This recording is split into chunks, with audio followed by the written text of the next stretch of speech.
Bismillahirrahmanirrahim. Alhamdulillahi Rabbil alamin.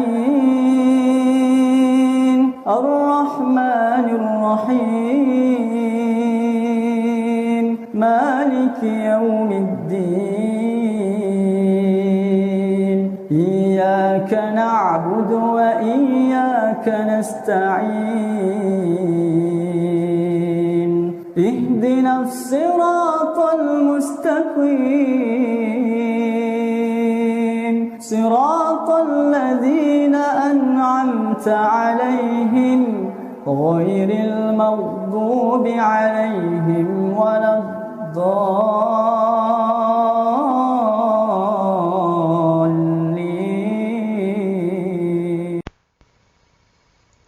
Assalamu ala manittaba'al huda. Para pemirsa channel Raja Kelana yang budiman, menyambung video terdahulu, pada kesempatan ini saya akan menyambung bahasan tentang video dan hal apa yang dibicarakan oleh Agatha kafir dalam video tersebut. Dan hal ini saya akan menyinggung satu bagian dari pembicaraan mereka pada video itu atau diskusi mereka pada video itu, yakni tentang bahasan iman. Bahasan iman perlu untuk saya sampaikan, dan saya juga ingin luruskan tentang apa yang dipahamkan oleh Agatha kafir ini. Karena tipe iman yang dimiliki Agatha kafir dan Kristen lainnya pada hakikatnya bukanlah iman. Kenapa saya katakan demikian? Karena sebagaimana saya sampaikan pada video yang lalu, yakni menunjukkan rasa manis saja Agatha kafir tidak bisa. Kononlah lagi Tuhan yang maha gaib. Model ciptaan Allah berupa manis tak bisa dia tunjukkan. Lalu bagaimana dengan tidak tahu diuntungnya ia menuntut Tuhan Muslim, yakni Allah Subhanahu wa Ta'ala, ditunjukkan kepadanya? Bukankah ini kenekatan yang nyata? Kenapa definisi iman menurut Islam yang benar, bukan definisi kepercayaan lain? Karena iman adalah bahasa Quran, maka kaidah yang memaknainya di luar bahasa Arab pastinya akan melenceng dan jauh dari hakikat makna iman yang sebenarnya. Maka pada kesempatan ini saya ingin mengulas tentang iman supaya pengertian tukang nyolong istilah ini diluruskan sekaligus menambah khazanah ilmu pengetahuan. Ikhwan manittaba'al huda, perlu diketahui oleh semua orang Kristen bahwa iman itu berasal dari bahasa Arab. Maka apa dan bagaimana makna dan artinya harus mengikuti kaedah sistematika bahasa Arab, bukan kaedah sistematika bahasa terjemahan. Jika Kristen ngotot melakukan hal yang curang ini, maka akan menjadi kesalahan fatal yang berakhir pada kesesatan yang nyata dan terdampar jauh dari kebenaran. Ironis memang Bibel Kristen ini, karena karakter dari Bibel ini sangat rapuh. Meminjam istilah dari Ustadz Zuma bahwa Bibel adalah buku Spanyol, buku separuh nyolong. Ini adalah fakta yang menyedihkan. Baik, apa itu iman?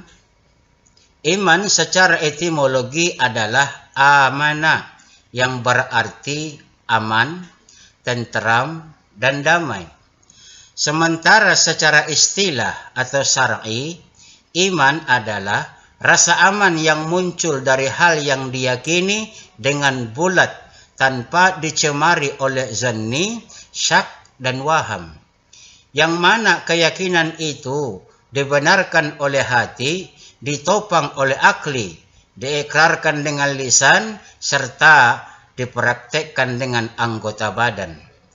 Dari definisi ini jelas tergambar bahwa Kristen tidak memiliki secuil pun iman. Karena Kristen tidak memiliki mata hati, basirah. Yang mereka punya hanya mata kepala, ainun. Sehingga mereka akan menafikan apapun yang tidak mereka lihat dengan mata kepala mereka sendiri. Kemudian, iman kepada Allah Subhanahu wa Ta'ala meliputi 4 dimensi, yakni pertama, iman akan wujud Allah Subhanahu wa Ta'ala. Allah itu maha ada. Hati seorang muslim membenarkannya dengan dalil dengan keberadaan alam raya ini, termasuk diri manusia itu sendiri. Diikrarkan dengan syahadat, lalu menjalankan semua yang diperintahkan Allah Subhanahu wa Ta'ala dan menjauhi segala larangan Allah Azza wa Jalla. Bagi yang tidak beriman, butuh sekali melihat langsung dengan mata kepala apa yang dipercayai itu. Maka Agatha kafir sangat bangga menjadi korban tipu daya iblis, sehingga meminta Muslim untuk menunjukkan Tuhan pencipta langit dan bumi, pemilik segala sesuatu di alam raya ini. Ditunjukkan maunya si Agatha, dia bertemu langsung dengan Tuhan face to face. Perempuan kafir ini sangat puas dengan ilusi semu yang membuahkan kesesatan, bahwa Tuhannya dipecundangi ciptaannya dan mati mengenaskan di tiang salib untuk menebus semua dosanya. Hanya karena jiwa pengecut mengada-adakan kepada Tuhan sesuatu hal yang tidak patut. Hanya karena nafsu yang tidak mau dikendalikan, perintah dan larangan, maka Kristen membuat sendiri pola hidup penuh tipu daya dan akal-akalan. Bagi Kristen yang ada sedikit saja menggunakan akal, coba renungkan dan lalu pertanyakan pada dirimu, untuk apa sih Tuhan menciptakan manusia? Coba gali dan cari sendiri jawabannya. Adakah Bibelmu memberikan jawaban? Walaupun sekiranya Anda tidak butuh Yesus harus mengatakan aku Tuhan dan sembah aku di dalam Bibel, maka setidaknya cari tahu jawaban untuk apa Tuhan menciptakan dirimu sendiri. Kalau pertanyaan ini tidak ada jawabannya dalam Bibelmu, maka tinggalkanlah Bibel itu dan keluarlah dari kepercayaan yang sekedar candaan itu. Lalu cari ajaran yang memberimu jawaban atas pertanyaan tersebut. Lah, apa istimewanya pertanyaan itu? Wong Yesus sebagai Tuhan saja masih ambigu, orang Kristen percaya saja. Apatah lagi mempertanyakan seperti itu? Ikhwan manittaba'al huda. Kalau Tuhan masih ambigu, itu masih boleh jadi berubah satu waktu. Karena hati tertutup boleh saja berubah oleh karena hal lain sesuatu. Tapi kalau untuk apa Anda hidup di dunia ini, lalu Anda tidak mau tahu apa jawabannya, bukankah itu menunjukkan betapa tidak bergunanya dirimu? Silakan orang Kristen cari jawabannya. Semoga kalian menuju hidayah Allah Subhanahu wa Ta'ala. Kedua, mengimani keesaan Allah Azza wa Jalla dalam Ar-Rububiyah, pencipta, pengatur, dan pelindung bagi alam semesta.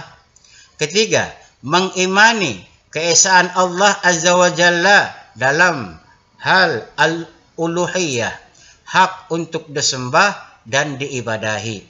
Keempat, mengimani semua nama dan sifat Allah Azza wa Jalla dengan cara yang sesuai dengan kemaha-sempurnaan dan kemaha-agungannya, tanpa menyelewengkan makna, menolak, memvisualisasikan, dan menyerupakan sifat-sifat Allah dengan sifat-sifat makhluk.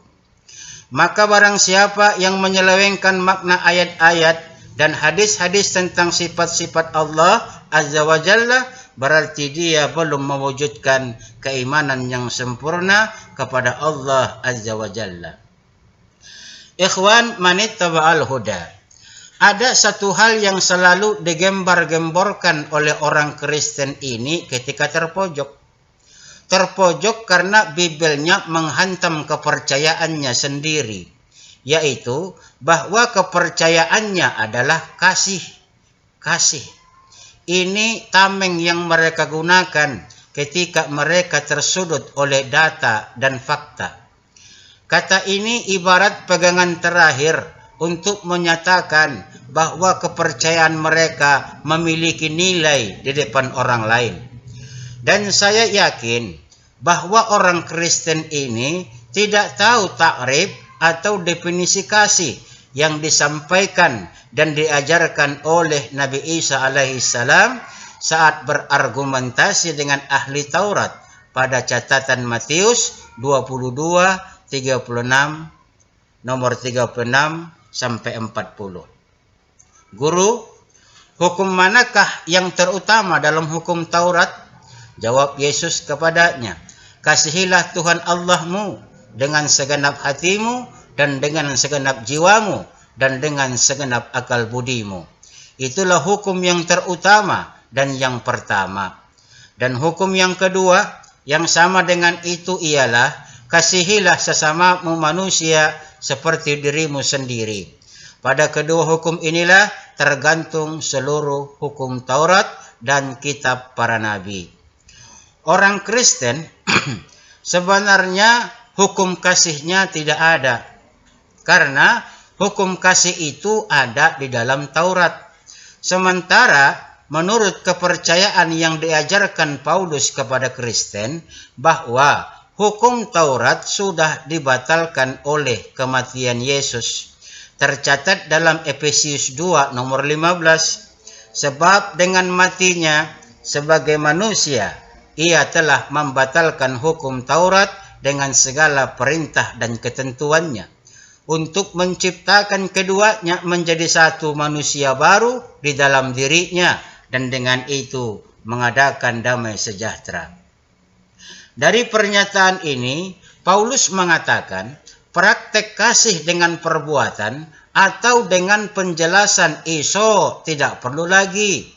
Cukup dengan mengimani Yesus sebagai Tuhan, maka Kristen sudah menjalankan hukum kasih. Lihatlah betapa jauhnya pergeseran makna kasih yang diajarkan Isa alaihissalam dengan apa yang diajarkan oleh Paulus. Definisi siapakah yang diikuti oleh orang Kristen? Tentunya Paulus dong. Karena Yesus tidak pernah bersinggungan dengan Kristen, apalagi mengajarkan ajaran Kristen.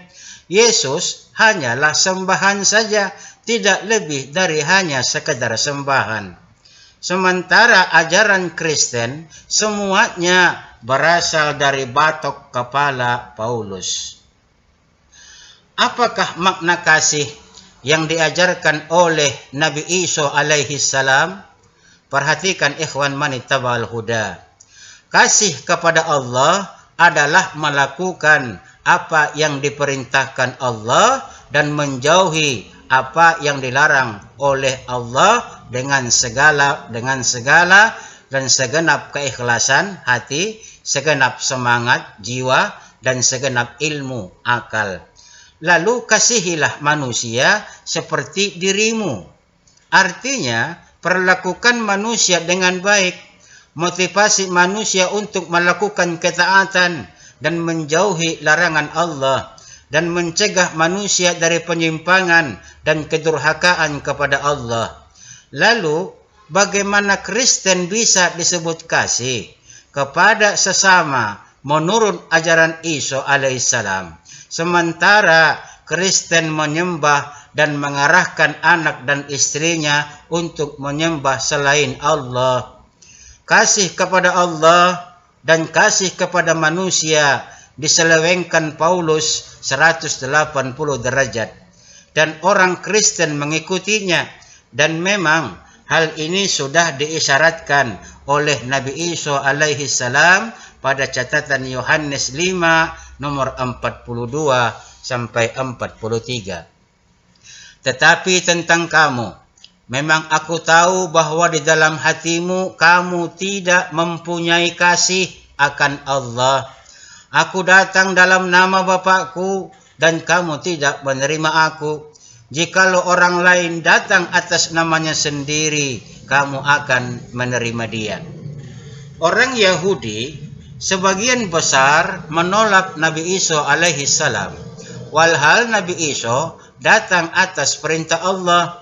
Tapi saat Paulus datang atas namanya sendiri, diterima oleh tua-tua Yahudi, ahli Farisi dan ahli kitab, terlebih orang-orang bangsa di luar Israel yang menamakan dirinya Kristen, di mana Isa alaihissalam tidak diutus kepada mereka. Mereka menyambut hangat Paulus, bahkan mendewakannya. Jadi, kasih dalam Kristen hanya ucapan tanpa makna, tidak berarti apa-apa. Ikhwan manittaba'al huda, kalau andainya orang Kristen jeli mencermati dan merenungkan perkataan-perkataan Isa alaihissalam, maka jika memang orang Kristen ini memfungsikan akalnya, maka semestinya mereka selamat dan tidak terperdaya iblis laknatullah. Apa itu? Yakni perkataan Isa alaihissalam pada catatan Matius 24 nomor 4 sampai nomor 5. Jawab Yesus kepada mereka, waspadalah supaya jangan ada orang yang menyesatkan kamu. Sebab banyak orang akan datang dengan memakai namaku dan berkata, akulah Mesias, dan mereka akan menyesatkan banyak orang. Dari perasa ini ada dua ciri penyesat yang dikatakan Isa alaihissalam, yakni memakai nama Yesus dan kedua berkata, akulah Mesias. Kemudian kita baca catatan Lukas pada Kisah Para Rasul 9 nomor 5. Jawab Saulus, siapakah engkau, Tuhan? Katanya, akulah Yesus yang kau aniaya itu.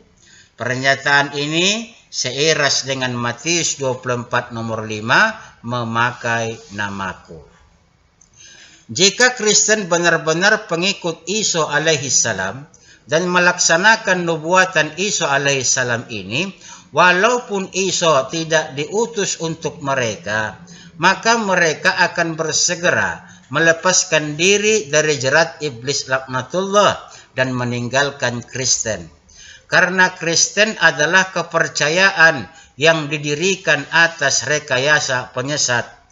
Jika masih bertahan di sana, hati kalian akan terus didera gelisah, pikiran kalian akan terus berselimut angan-angan, dan di akhirat neraka yang berkobar dan amat sangat panas sudah menantikan kalian. Apakah kalian akan terus dalam kepercayaan model candaan seperti ini? Kalau kalian tetap dalam kepercayaan itu sungguh kenekatan yang nyata. Lalu kemudian pada catatan Yohanes 8 nomor 39 sampai 47. Jawab mereka kepadanya, Bapa kami ialah Abraham. Kata Yesus kepada mereka, jikalau sekiranya kamu anak-anak Abraham, tentulah kamu mengerjakan pekerjaan yang dikerjakan oleh Abraham. Tetapi yang kamu kerjakan ialah berusaha membunuh aku. Aku seorang yang mengatakan kebenaran kepadamu, yaitu kebenaran yang kudengar dari Allah. Pekerjaan yang demikian tidak dikerjakan oleh Abraham. Kamu mengerjakan pekerjaan bapakmu sendiri. Jawab mereka, kami tidak dilahirkan dari zina. Bapa kami satu, yaitu Allah. Kata Yesus kepada mereka, jikalau Allah adalah Bapakmu, kamu akan mengasihi aku. Sebab aku keluar dan datang dari Allah, dan aku datang bukan atas kehendakku sendiri, melainkan Dialah yang mengutus aku. Apakah sebabnya kamu tidak mengerti bahasaku? Sebab kamu tidak dapat menangkap firmanku. Iblislah yang menjadi bapakmu, dan kamu ingin melakukan keinginan-keinginan bapakmu. Ia adalah pembunuh manusia sejak semula dan tidak hidup dalam kebenaran, sebab di dalam dia tidak ada kebenaran. Apabila ia berkata dusta, ia berkata atas kehendaknya sendiri, sebab ia adalah pendusta dan bapa segala dusta. Tetapi karena aku mengatakan kebenaran kepadamu, kamu tidak percaya kepadaku. Siapakah di antaramu yang membuktikan bahwa aku berbuat dosa? Apabila aku mengatakan kebenaran, mengapakah kamu tidak percaya kepadaku? Barang siapa berasal dari Allah, ia mendengarkan firman Allah. Itulah sebabnya kamu tidak mendengarkannya, karena kamu tidak berasal dari Allah.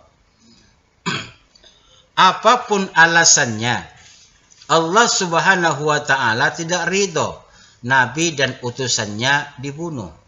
Maka barang siapa yang berusaha mendukung, menginginkan dan memanfaatkan terbunuhnya Isa alaihissalam, maka perbuatan itu adalah pertama, mendukung keinginan iblis laknatullah selaku tukang tipu dan bapa segala pendusta. Kedua, orang yang tidak mengikuti ajaran Nabi Ibrahim dan para nabi-nabi. Ketiga, orang jahil yang tak mengerti dan ingkar kepada firman Tuhan. Keempat, orang sesat yang tidak mendapat sedikit pun kebenaran akan firman Tuhan. Masihkah Kristen masih tetap menginginkan Isa alaihissalam mati? Jika iya, maka 4 hal yang saya sampaikan adalah profil dari kepercayaan Kristen. Yang pastinya Allah Subhanahu wa Ta'ala yang akan mengganjar kalian dengan siksaan yang amat pedih. Selanjutnya catatan Lukas 22 nomor 67 sampai 69. Katanya, jikalau engkau adalah Mesias, katakanlah kepada kami. Jawab Yesus, sekalipun aku mengatakannya kepada kamu, namun kamu tidak akan percaya. Dan sekalipun aku bertanya sesuatu kepada kamu, namun kamu tidak akan menjawab. Mulai sekarang, Anak Manusia sudah duduk di sebelah kanan Allah yang Maha Kuasa. Perasa ini memahamkan kepada kita bahwa yang ditangkap bukanlah Isa alaihissalam. Karena kata orang yang ditangkap ini sekarang atau saat ini, Anak Manusia yakni Isa alaihissalam sudah duduk, kata kerja waktu lampau, di sebelah kanan Allah yang Maha Kuasa. Apakah Kristen akan memakai jurus akal-akalan untuk membengkokkan pernyataan ini? Apakah Isa alaihissalam anak Maria yang mati disalib setelah pernyataan korban yang ditangkap ini mengaku dan pernyataannya sejelas itu? Kalau masih ada akal-akalan untuk membengkokkannya, sungguh pembodohan diri sendiri yang nyata. Sungguh hati kalian sudah mati dan pikiran kalian penuh kabut kegelapan. Ikhwan manittaba'al huda. Agatha kafir bangga dengan kebangkitan Tuhan buatan dan ilusi nabi palsu, hasil tipu daya iblis laknatullah. Cerita kebangkitan dalam Bible adalah akal-akalan yang nyata. Karena tak ada yang mati kecuali si fasik yang ditunggangi iblis, lalu menipu semua orang dengan merasuki mayat si fasik, dan membuat heboh. Beberapa tahun kemudian, setelah kejadian heboh itu, iblis menggocok seorang penjahat. Lalu penjahat ini dijadikan utusannya sebagai nabi palsu untuk menyebarkan kesesatan. Sesuai dengan nubuatan Nabi Isa alaihissalam bahwa penyesat itu akan menyesatkan banyak orang. Dan orang-orang yang disesatkan itu tiada lain tiada bukan, kandidat yang pasti adalah orang-orang Kristen. Dan level orang yang mempercayai kematian dan kebangkitan manusia fasik yang dilantik menjadi Tuhan buatan adalah hanya sampah dunia. Sebagaimana Paulus sendiri mengaku dalam catatannya pada 1 Korintus nomor 4, 1 Korintus 4 nomor 13. Kalau kami difitnah, kami tetap menjawab dengan ramah. Kami telah menjadi sama dengan sampah dunia, sama dengan kotoran dari segala sesuatu sampai pada saat ini. Ini pengakuan Paulus akan tidak patutnya apa yang diajarkannya kepada manusia Kristen tentang Tuhan. Lalu apakah orang Kristen akan betah dengan sebutan sampah dunia? Bagi rekan Kristen yang hatinya belum mati, segeralah tinggalkan kepercayaan sekedar candaan itu sebelum datang hari kematianmu, sehingga terlambat dan yang tersisa hanya penyesalan. Lalu yang terakhir adalah catatan Matius 7 nomor 15 sampai 23. Waspadalah terhadap nabi-nabi palsu yang datang kepadamu dengan menyamar seperti domba, tetapi sesungguhnya mereka adalah serigala yang buas. Dari buahnya lah kamu akan mengenal mereka. Dapatkah orang memetik buah anggur dari semak duri atau buah ara dari rumput duri? Demikianlah setiap pohon yang baik menghasilkan buah yang baik, sedang pohon yang tidak baik menghasilkan buah yang tidak baik. Tidak mungkin pohon yang baik itu menghasilkan buah yang tidak baik, ataupun pohon yang tidak baik itu menghasilkan buah yang baik. Dan setiap pohon yang tidak menghasilkan buah yang baik pasti ditebang dan dibuang ke dalam api. Jadi dari buahnya lah kamu akan mengenal mereka. Bukan setiap orang yang berseru kepadaku, Tuhan, Tuhan, akan masuk ke dalam kerajaan sorga, melainkan dia yang melakukan kehendak Bapakku yang di sorga. Pada hari terakhir, banyak orang akan berseru kepadaku, Tuhan, Tuhan, bukankah kami bernubuat demi namamu dan mengusir setan demi namamu dan mengadakan banyak mukjizat demi namamu juga? Pada waktu itulah aku akan berterus terang kepada mereka dan berkata, Aku tidak pernah mengenal kamu, enyahlah daripadaku, kamu sekalian pembuat kejahatan. Dari perasa ini, Isa alaihissalam menubuatkan akan adanya nabi-nabi palsu yang akan menyamar sebagai orang Israel, domba. Padahal sejatinya nabi palsu itu bukan orang Israel, serigala. Buah ajaran nabi palsu ini adalah 1. Mengabaikan perintah Tuhan. 2. Memanggil Isa sebagai Tuhan. 3. Bernubuat, mengusir setan dan bermukjizat dengan nama Isa alaihissalam. Lalu endingnya, penerima ajaran nabi palsu ini di hari penghakiman akan diusir oleh Nabi Isa alaihissalam dan dimasukkan ke dalam api neraka, sebagaimana pohon yang tidak berbuah baik ditebang lalu dibuang ke dalam api. Kenyataan pahit ini akan menimpa orang-orang Kristen. Mereka semua akan digiring ke dalam api. Sungguh, alangkah baiknya jika mereka Kristen ini sebelum hari itu meninggalkan kepercayaan yang sekedar candaan yang membuat mereka mati rasa dan mati akal, sehingga pada gilirannya mereka main akal-akalan.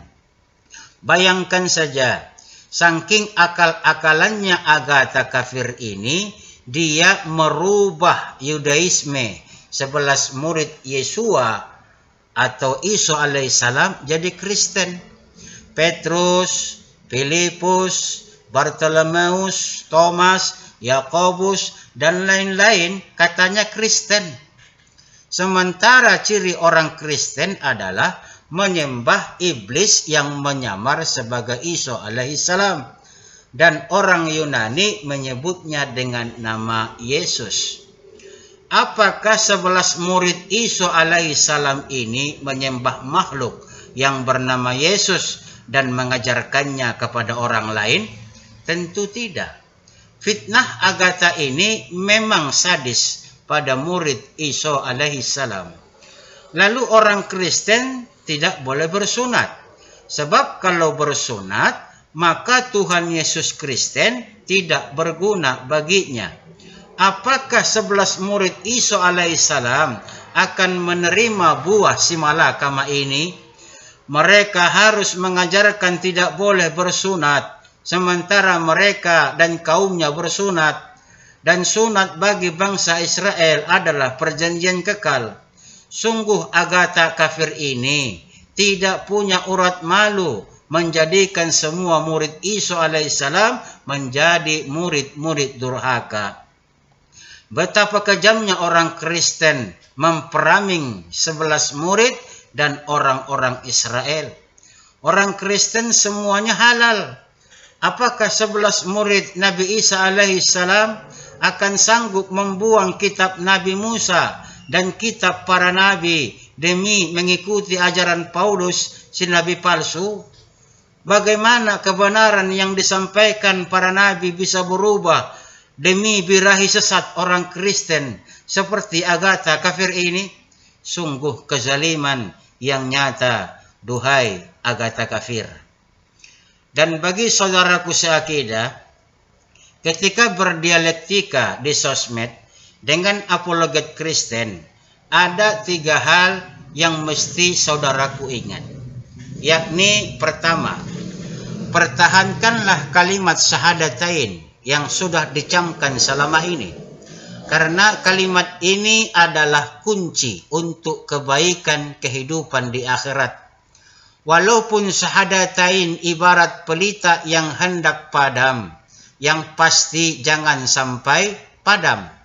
Walaupun syahadatain ini hanya seberat biji zarrah, yang penting jangan sampai hilang. Karena syahadatain adalah kepastian Anda untuk masuk ke dalam surga. Jika syahadatain ini padam atau hilang, Anda sudah memutuskan untuk kekal di dalam neraka. Istiqamahlah saudaraku muslim dan muslimah. Kedua, murtad tak ada gunanya bagi seorang muslim. Karena jika Anda jadi Kristen, sementara Anda sudah disunat, maka Kristusnya orang Kristen tidak berguna bagi para murtadin. Ilusi Kristus menghapus dosa tidak akan mengikut sertakan orang-orang yang bersunat. Tapi kalau Anda terkadung cinta pada Kristen, carilah dulu kulfahmu, lalu pasang kembali. Supaya ilusi penghapusan dosa itu mengikut sertakanmu. Janganlah jebak dirimu pada situasi makan buah simalakama, terlebih memperbodoh diri sendiri. Ketiga, jika ikhwan fillah awam dalam dinul Islam, jadilah mustami'un di arena virtual ini. Perhatikan dan simak komal-komal yang memberikan edukasi, bukan lawakan yang tidak lucu sama sekali. Simak dan tonton, serta resapi sajian debat para debater muslim yang edukatif dan argumentatif dalam berdialektika pada komal apologet Islam. Banyak tokoh apologet Islam kita, seperti Ustadz Zuma, Ustadz Alif, Ustadz Nandar, Ustadz Yusuf P, Ustadz Sugi, Ustadz Handi, Ustadz Dito, Uniripa, Natalia, Boru Aritonang, dan lain-lain. Banyak sumber yang bisa kita dengarkan untuk pembelajaran. Semua cendekiawan yang saya sebutkan tidak semua Islam dari lahir. Seperti Ustadz Dito umpamanya, saudari kita Natalia umpamanya, bahkan Nora Aritonang, ketiga orang ini adalah mu'alaf yang kembali pada pangkuan dinul Islam. Demikian saja dulu ulasan kita kali ini. Semoga kita semua mendapat manfaat dari kajian ini dan sekaligus menambah wawasan berpikir bagi kita semua. Assalamu ala manittaba'al huda.